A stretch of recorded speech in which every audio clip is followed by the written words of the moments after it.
Hello, my name is Martyr, and this is Let's Play Hero Generations, and thank you for watching. Hero Generations is a roguelike strategy RPG, guys, with 4X elements.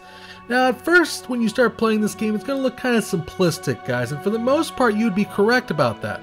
However, this game is all about death, life, and the legacy that you leave behind. You see, guys, every step you take in this game is 1 year of your life. So suddenly that simplistic game becomes much more complicated. You need to make a plan. You need to think ahead. And most of all, leave something behind for your children. While all the while trying to gain as much glory in one lifetime as possible, guys. Heroes Generation released on Steam April 2015. It was developed and published by Heart-Shaped Games. You can go ahead and get Heroes Generations on Steam for the first week sale price of $13.49 or $14.99 normally. There's also a collector's edition which comes with music and art book and all that good kind of stuff. And I will say that the music is rather pleasant, which is what we're listening to right now.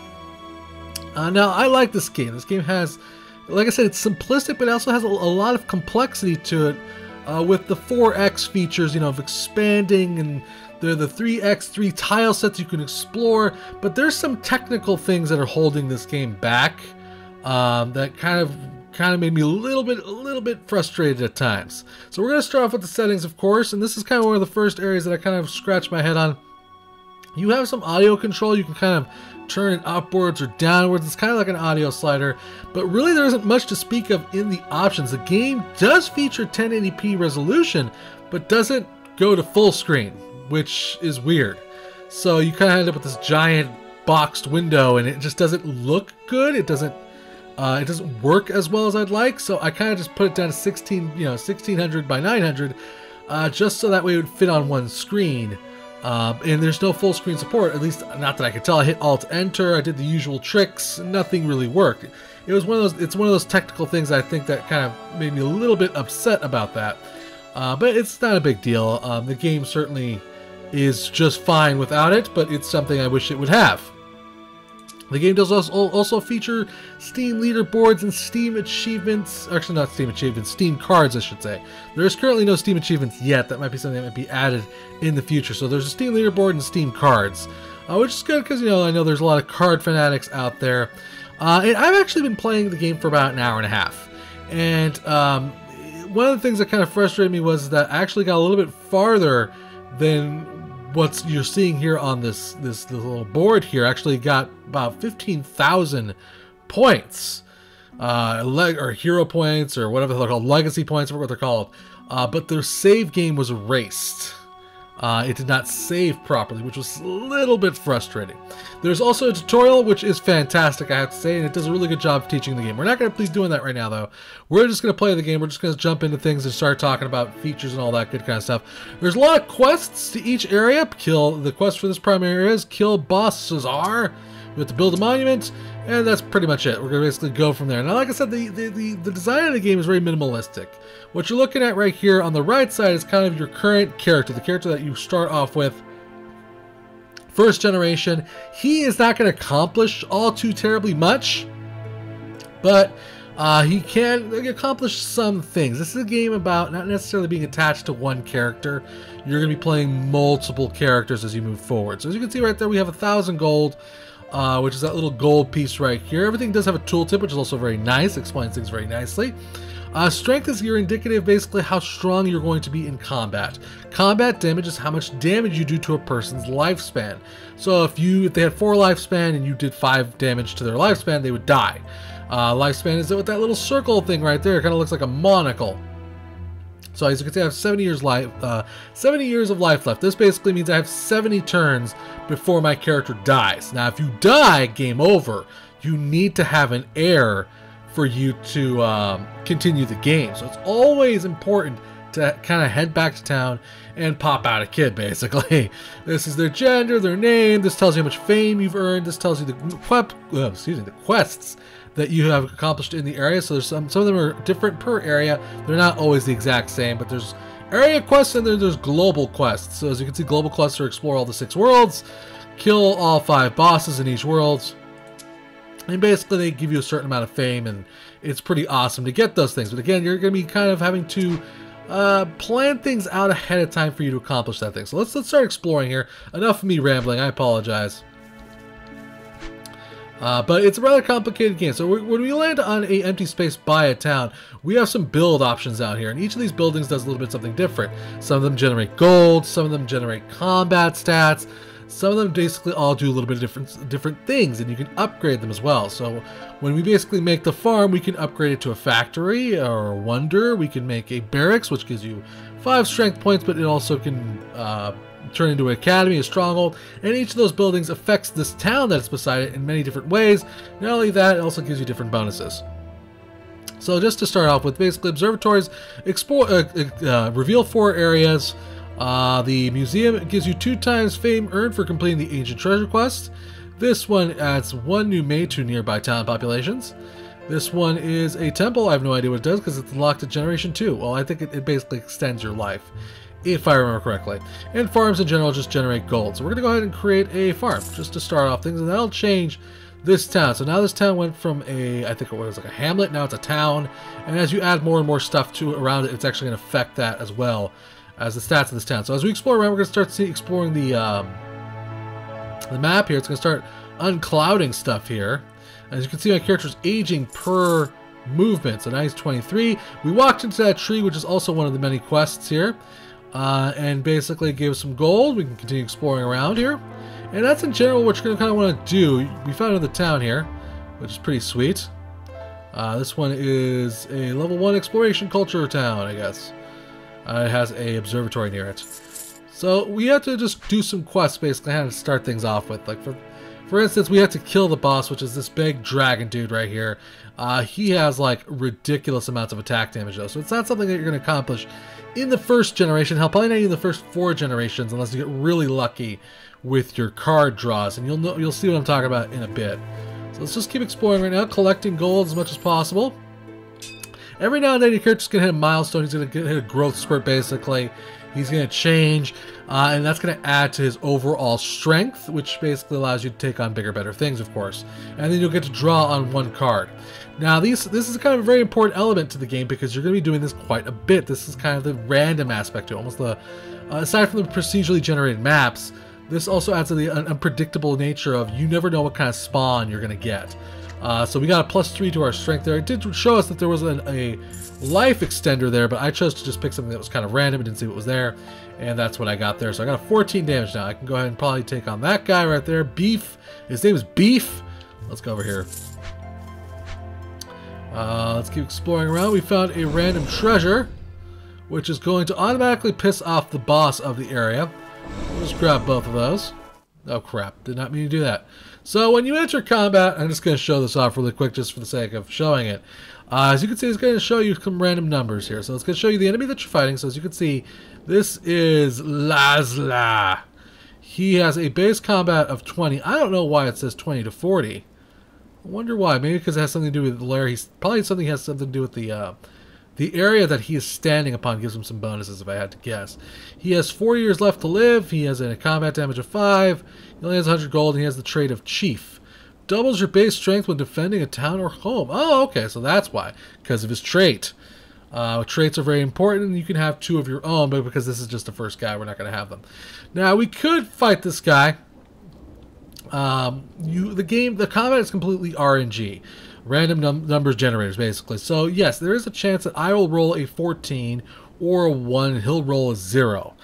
But the odds are really, really not in your favor, and it's just not going to work most of the time. And this is something that some people will like, and some people will get a little bit frustrated by.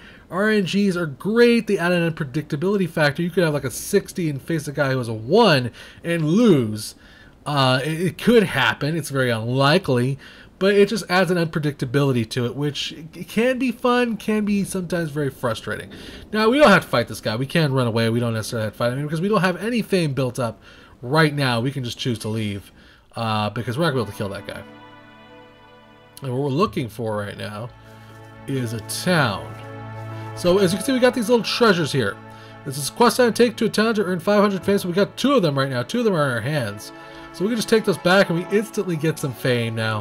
which will help us kind of, it's like your score, your overall score. Not only that, there's certain people who will only mate with you depending upon your number of points you've earned or a certain condition. So like for instance, Miyobi here will only do it with us, who has her own traits of rich blood. She'll only do it with us if we have 1500 gold or if we have a certain amount of fame under our belt.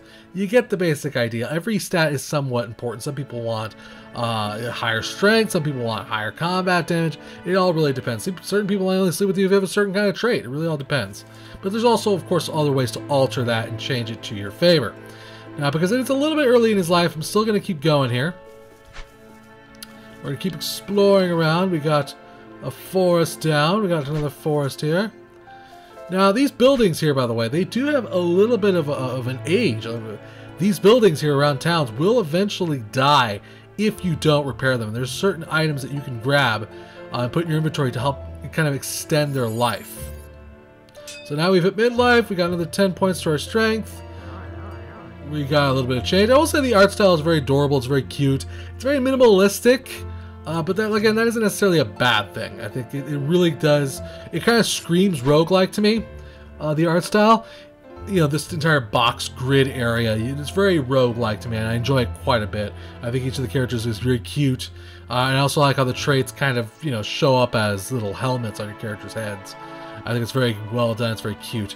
So we got some 2 life from that temple there. That's just a quick example of just the different ways that buildings will affect your character. You want to build buildings. You want to expand.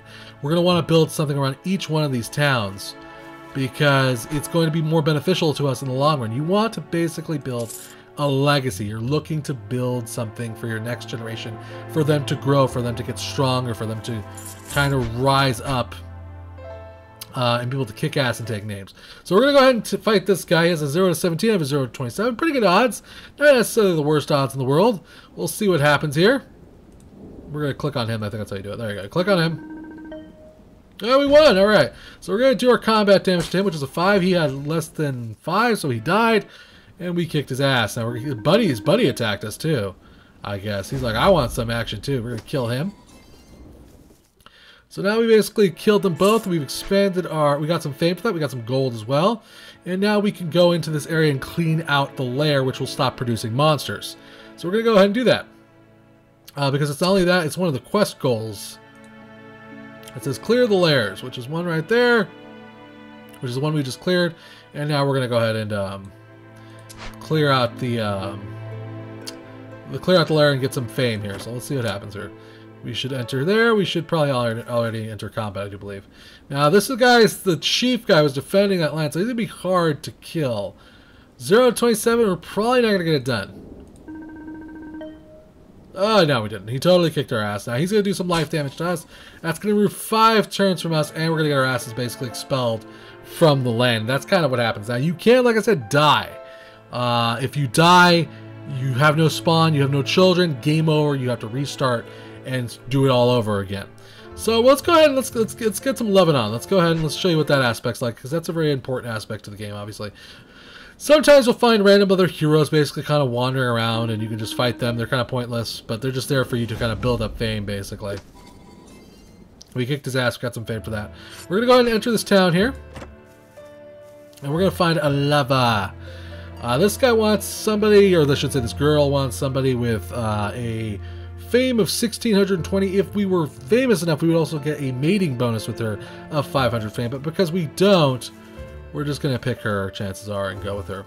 I'm going to pick somebody with the probably better traits. You kind of want to peruse which ones you can, which ones you can get.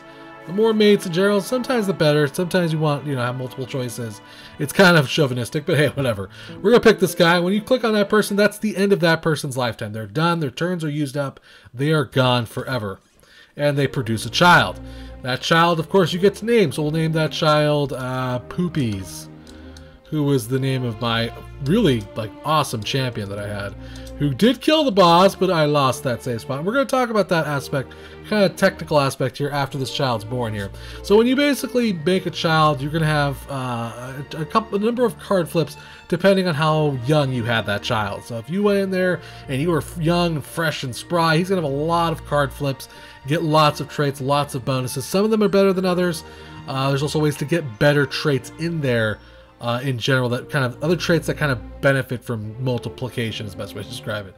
As you can also see, there's some traits that are automatically revealed. So we'll grab the lifeblood trait, we'll grab the life expectancy. It's not that great, but at least it was revealed to us, and then we get to kind of pick random ones. So we got a plus 10. We got one of the rare cards. 600 gold, not that's great. Plus 1 to damage, that's fine. Plus 1 to strength, so far that's really shitty. Another plus 1. Okay, so we generally didn't really get that many good traits. We did have our, I mean not traits, I should say cards. We did get 2 traits though. Lifeblood traits lets you, when mating, adds 1 rare lifespan and reveals 1 card top on the board. They're gonna go in there and start doing their thing. Produce a spring. 16 years later, that means 16 turns later, which affects the health of buildings, affects the land. Also, it kind of resets things, like you can't see areas that the other character explored. There's ways to fix that. Again, but that's all about complexity, and you have to basically build a certain kind of building for you to be able to see the entire map and have that always mapped out for you. But again, you also have to wait a certain amount of generations where you can make certain buildings as well. So, for instance, we just unlocked the temple, which we can now construct. You'll find the best mates in high-level towns, build around towns, level them up. Okay. So again, now that we basically we spawned that character, we can kind of go around basically and quest again, basically try to accomplish things that the other character didn't before, like taking out, you know, these monsters here, these forests. We're gonna go this way. We're probably not gonna do very good odds though. Reduce the requirement of mates, towns. Hold on, let's see here. Let's try this. We'll try it. What the hell? Ah, we lost. Gosh dang it! Now we're gonna lose friggin' 5 life points. Derp. That's okay though, because we're gonna grab the treasure and we're gonna head south. So of course, because we built that barracks now, we had that basically set up. It gave us 5 combat points, basically gave us 5 strength points. We'll drop this trophy off. The boss will stop chasing you, by the way, once you drop that off. And that's kind of it. You kind of just rinse, repeat things. Now, I want to talk about those technical aspects I said that basically kind of made you a little bit frustrated with the game. I don't know how to save. I don't even know how to exit the game. If you can see right here, there's no options anywhere. You can click on this button. This just tells you the different kinds of towns that you've built, which is a total of 19. There's a lot of cool complexity here. Like I said, there's a lot of cool elements here. There's technical things that are holding it back. I don't know how to exit the game. I think it saves every turn, but again, I had a save file that was corrupted, and I lost all this progress that I had for like an hour and a half. It was very frustrating. I don't know exactly. It's probably just something that needs to be patched out, something that just needs to be fixed up. It's not necessarily anything that breaks the game. The game has a lot of complexity, a lot of replay value, a lot of cool things to it. I'm going to just go ahead and take us into another land really quick here, just for you to get that impression. We'll go into World 3. We're just going to kind of explore around. You don't necessarily even have to stay in the base area that you start off in. You can just go ahead and be like, you know, screw it. I'm going to move to another area and start, you know, producing children in that place. There's a lot of complexity here. Like I said, it's really neat. We hit adulthood here. We got 10 strength points. But yeah, there's just certain things that are just kind of holding it back from, you know, really enjoying it. You know, I would like to be able to save. I think it saves every turn, but I don't know how to escape the game right now. This guy wants to challenge me? That's fine. Take that. You silly demon, die. So we turned that trophy in. We got some of that. We're gonna go down here, grab this trophy. This guy wants to challenge me. That's fine. We're just earning some fame really quick, making sure that we can reproduce, basically. Ah, you have no more interest in me, do you? We could also build things in this particular area. Good God, I'm getting into a lot of combat here. Lots of combat here. That's fine. It's no big deal. I'm just like, can I please do show something? We could also build into these areas. You can go back to the first area that we visited. Again, everything's kind of real time though. So as many turns that pass here, turns are passing in the other world. So if you want to keep your empire running, you want to keep all these buildings maintained, There's traits that will help with that. There's like an engineering trait. There's lots of different kinds of buildings here. It all really depends on where you want to focus on, where you're doing, where your goal basically is in that particular area. If you're trying to accomplish something in, you know, the swamps or the forests or the meadows, it all depends on what you're trying to accomplish. There's airships that kind of bounce you around areas, which is also really sweet. We just built a observatory there. We'll go ahead and build a barracks here, and that'll change that town to a city of some sort, I guess. All right, cool. Somebody's graves, impassable giant gravestones belonging in a long gone hero. Okay, I don't want to go that way because that thing's gonna kill me. So we're gonna wait a turn. Oh, for God's sakes! Why are you attacking me, sir? Get out of here before I kill you. You know, at this rate, I might just want to kill you anyways. Jeez. So much combat. Like I said, it's a fairly simplistic game, but it has a lot of complexity to it, and that's what I kind of like about it. Holy shit. We're going to run away. We're going to take a loss of fame there. That sucks, but I don't want to fight that guy. Or that guy. I'm screwing off here. Sometimes I will say you kind of, because your characters can kind of end up looking the same and get a little bit confusing as to where you are, or what's going on, or, you know, what you're looking at, especially sometimes. And this area is just filled with monsters, just littered with monsters everywhere, as you can see. Sure, we'll kill you. Can we do that? Can we please kill him? That would be great. That's fantastic. All right, some traits are better than others. There's some really good traits in this game. There's like this golden trait, which gives you like a plus 20 to combat, a plus 20 to your lifespan. There's lots of ways to kind of get really good traits, and I really, like I said, there's a lot of cool things about this game that I like. We'll drop that off. We'll go ahead and like mate really quick just to kind of show that off again. Like I said, there's a lot of things I like about, you know, the strategy in this game. It's simplistic but complicated all at the exact same time.